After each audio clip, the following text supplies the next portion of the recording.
Welcome everybody to Sundry Sports for Wednesday, August 5th. I'm so bad at this. Yes, Wednesday, August 5th. We have a Dallas Cowboys newsletter today. Sky high in adding CeeDee Lamb to the number one offense in the NFL. Ooh. The Cowboys have set some big expectations for the upcoming season. For his part, Amari Cooper isn't backing away from them. Better not. Media Days recap. Lights, camera, ready for action. Hashtag Dallas Cowboys. So a bunch of pictures. Although they're really not ready for action since they haven't been able to train together at all yet. Training camp preview. Football is back, and the official 2020 Dallas Cowboys Star Magazine training camp preview is on sale now with scouting reports on every player going to camp and breakdowns of each position. Okay, neat. Stay in the know on all things Dallas Cowboys. Visit DallasCowboys.com for more news and videos. And listen to 105.3 The Fan if you're in Dallas. Next up, Cowboys Wire. Cowboys won't profit much as NFL adds COVID cap space to 32 teams. The landscape for the NFL is constantly changing amid the coronavirus panic and the rules being put in place to try and have a full season are very restrictive and depressing. COVID cap space.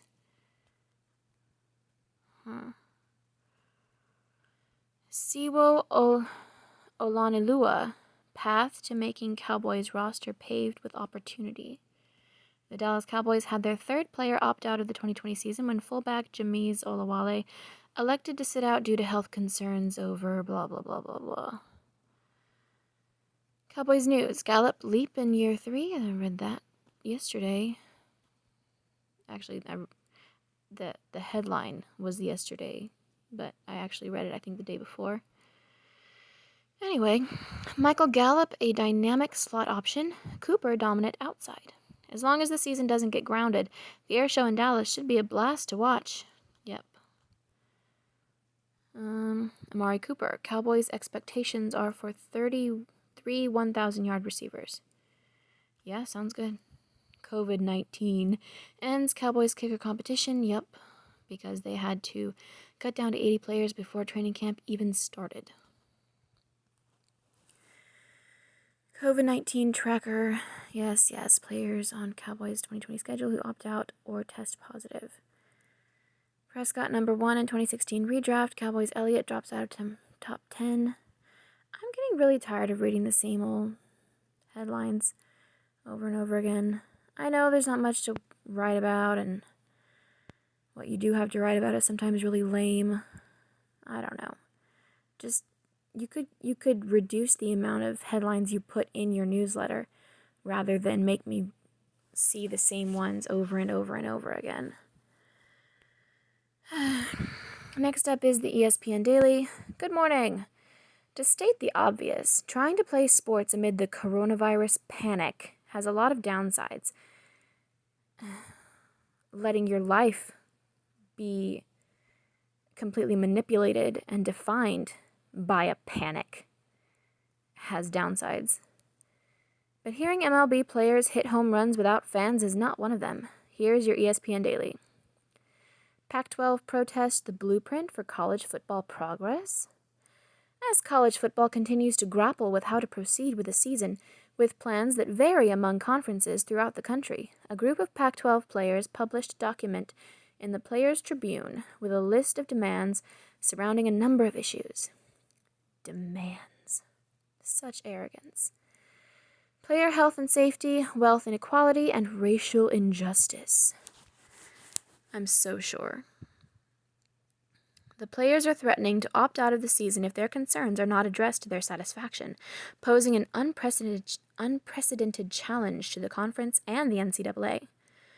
On today's episode of the ESPN Daily Podcast, UCLA football players Elisha Guidry and Otito Ogbonnia join the show to explain why they became involved with the movement with the movement. Then ESPN's Mark Schlabach gives more context on the Pac-12 players' actions within the college football landscape. We scrolled Twitter so you don't have to. They really tried to cancel Melo. What does that mean? Yeah, what Cuz said. Last night, Carmelo Anthony made 2 big plays in the final 3 minutes, blocking a PJ Tucker three-pointer with the score tied, and then drilling a straightaway catch-and-shoot dagger 3 with 54 seconds left. Put the Portland Trailblazers up by 5 over the Houston Rockets in 36 minutes. Skinny Melo finished with 15 points and 11 rebounds. Melo Hive stand up. Who tried to cancel him? Things to care about. What The Rock, Danny Garcia, and the XFL 3.0 got cooking. Last week on Ballers, Spencer Strasmore bought the XFL. JK, it was Monday and it was The Rock and it was real life, but that plot line does sound feasible, if not wildly predictable. When the league entered Chapter 11 bankruptcy in April, Danny Garcia immediately picked up the phone and called her ex-husband and longtime business partner, actor Dwayne Johnson, aka The Rock.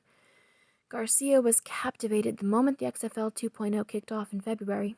She was surprised by the level of play, appreciative of the attempts to speed up the pace, and intrigued by the potential for expanding storylines and providing new access to players and coaches.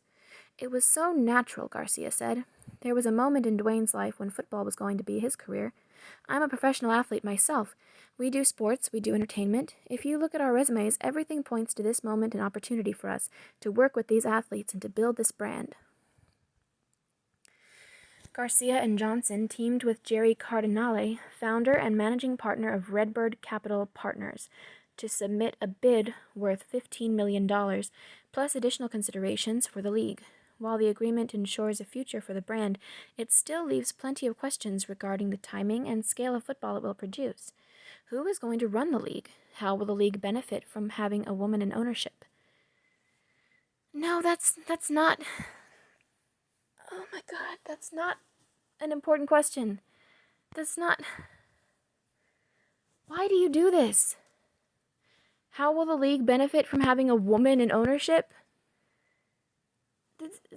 That's neither here nor there. There's no special benefit to having a woman in ownership. In my personal opinion, sometimes there are drawbacks to having women involved in things, but that's just me. It's not just me, but whatever. Will the league have the same core principles on the field? Can the league really pull off a season in 2021? Are we well, they were going to get a full season in 2020, except they folded a little too quickly, I thought, to the whole panic. Are we sure that Vince McMahon didn't just cut a deal with his friends? How will the XFL 3.0 make money? Here's what we know and don't know about the XFL 3.0 so far. Look good, feel good, coach good? Quarantine chic. It's a look most of us have perfected at this point in our panic-induced existence. Okay, it's easy, it's effortless, and it scoffs at the idea of jeans. The ensemble ranges from pajamas to the highly trendy lounge set. Read sweatpants and sweatshirt. What the fuck kind of life is this bitch living? Somewhere between April and August, I determined that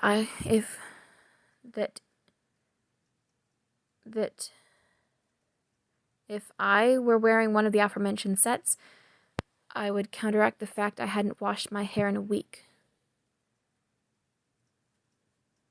If I'm wrong, I don't want to be right. Okay. While NBA coaches don't have quite the same luxury, they have, however, adopted their own version of quarantine casual in Orlando. Polo shirt, slacks, and sneakers. Okay. The new non-suited look has been a hit among most of the coaches, if not simply because it made for an easier packing job. Team Casual, which boasts members such as Greg Popovich, Eric Spelstra, and Brad Stevens, feels it is gaining momentum in the bubble for a more lasting change. Meanwhile, Team Suit, Frank Vogel and Rick Carlisle, to name a few, are holding strong, citing a desire to honor the legacy of sharply dressed coaches like Chuck Daly, Pat Riley, and Lenny Wilkens, who came before them. Very noble. Respectable. Then there are those taking the middle ground. Dwayne Casey likes both looks and would prefer coaches get to choose each game.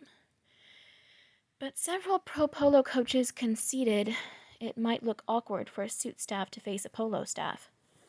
So will the bubble experiment be a one-off, or will it change the coaching dress code forever?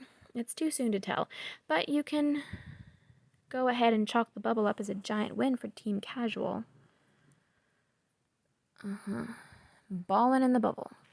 While we're talking NBA bubble, it would probably be as good a time as any to get you caught up on the latest happenings in the association between the great coaching wardrobe debate. The first 6 days...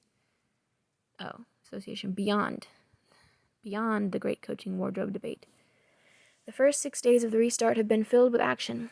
We've seen massive scoring performances, sup TJ Warren, dramatic finishes, Devin Booker is clutch and Skinny Mellows still got it. That's just a terrible nickname. Why would you want to be called that? Just because you lost some weight? It doesn't even sound good. It doesn't have any sort of ring to it. Whatever. And intense battles give us Clippers-Lakers every night. And our experts have been there for all of it, watching and listening to what's going on at the NBA campus, as well as what people on the outside have seen and thought about it. From why the Brooklyn Nets are playoff-bound to Zion Williamson's non-existent defense, here's what we've seen and heard so far about each of the 22 teams. Things to watch. Shot heard round the bubble. Say it with me now. Devin Booker is a problem. The Phoenix Star popped off again in the bubble by dropping 35 points and calling games in Paul George's face, draining a ridiculous buzzer beater to give the Suns a win over the Clippers. Since Book entered the NBA in 2015-16, he now has 3 buzzer beaters, tied with LeBron James for most in the NBA. That's a bad man. Overheard. I did not contract the virus. It took one look at me and ran the other way. Gardner Minshew on testing negative for COVID-19. More people need to have this sort of attitude about shit. Remember when? On this date in 2017, one brave coach, then Baylor Bears and current Carolina Panthers head coach Matt Rule, risked it all to race against a robot and won a costly victory. After crossing the finish line, his foe extracted revenge by knocking him to the ground with a merciless late hit. I just want to say that it was man versus machine, Rule said post-race. I did it for humanity, and that's a warning because machines aren't going to fight fair. I'm not sure what they're talking about here, but it sounds like a whole John Henry type thing. What's on today? Yeah, stuff that's already happened because this is nighttime. Until next time, remember, it's more disappointing than people are surprised by it. Damian Lillard on Carmelo Anthony's dagger in Portland's win over Houston / me when I roll up to a Zoom meeting in my pajamas. This has been your ESPN Daily for Wednesday, August 5th, 2020. All right. ESPN. Goodbye. Not that. Yahoo Sports Read and React. Tiger Phil Kopka? JT? Previewing the PGA Championship, the first major of 2020. Marlins and Cardinals cleared to return to field after outbreaks. Aha! Mississippi governor imposes mask mandate because he wants to see college football this fall. Dude. Stop. Drone delays start of Pirates-Twins game. What, were they afraid that the drone was going to give them the COVID? Washington Red Tails? History behind the most popular choice for Washington's new NFL team name. Boo. Squaws. They're the fucking squaws. Sometimes on the golf course, you gotta just lose your mind. By Jay Busby. Morning, friends. It's PGA Championship week, the first golf major in 13 months, and so I'll begin today with a short, relatable golf story. I used to have a vicious temper on the golf course. A few years back, I was trying to chip up onto a green.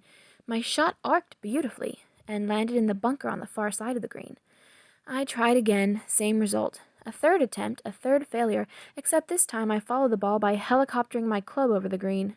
And in that moment, as my wedge spun through the upper atmosphere and my buddies were nearly wetting themselves with laughter, I realized something profound. I am not nearly good enough to get this mad. The epiphany stuck, and I've never lost my temper on the golf course since. Then again, I'm not exactly playing for major stakes. One of the finest golfers in the world right now is Jon Rahm of Spain. He's big, imposing, ridiculously talented, and he's also got a propensity to absolutely lose his fucking mind. Oh, lose his shit. Absolutely lose his shit when things aren't going his way. It's not proper golf decorum, but it's worked for Rahm. He briefly held the #1 ranking in the world, and he enters this week's PGA Championship as one of the betting favorites. If I try to keep anger down, Rahm told Yahoo Sports a few years back, at some point I'm going to miss a shot that's not that bad, and I'm going to lose it. Sometimes I need to get mad. I wrote this week on Rahm's temper and the way he and the rest of us can try to moderate or at least channel that fire that burns so hot. He's the latest in a long line of golfers, many of them among the most successful in golf history who let their emotions boil over on the course. That fella up there in the photo above, that's Tommy Bolt, who won a U.S. Open while very much earning the nickname Thunder. Always throw clubs ahead of you, Bolt advised. That way you won't waste any energy going back to pick them up. Huh. Look, I'm not going to even pretend here. I love seeing passion and fire on the golf course, in almost any form. Golf is a hellish, difficult game, so if someone wants to fist pump or shout or even throw a curse or two into the air, I'm fine with that. It's more honest somehow than keeping a stiff upper lip and bottling up all that emotion. Probably healthier in the long run, too. Passion is why I love the Ryder Cup, the one weekend when golf turns into an SEC tailgate, and why Rahm is now must-watch. I'd rather watch Rahm mud-wrestle his demons out there in the middle of the fairway than see yet another polite, well-mannered fellow methodically process his way to a birdie. Brooks Koepka is the best player in the world right now, but on the course he displays all the emotion of a tombstone. Yes, perhaps those two facts are connected. Koepka can trash talk with the best of them in press conferences. I wouldn't object if he brought a little more of that heat onto the course with him. Granted, Rahm knows that firing so hot will burn him out before he hits 30, so he's been working hard on the mental side of the game. But that's part of what makes this game so fascinating, seeing how players handle the same challenge we all face, how to master the roiling tumult inside our own skulls. Rahm tees off Thursday at 4:58 p.m. Eastern Time, alongside Phil Mickelson and Sergio Garcia. I'll be watching. Victory or defeat, he's always entertaining. Got a good golf temper story? Let us know. Anonymity guaranteed. That was refreshing. That was a nice one. Thank you, Yahoo Sports. Eisenberg. The fight for Adolph Rupp's legacy at Kentucky. Wetzel.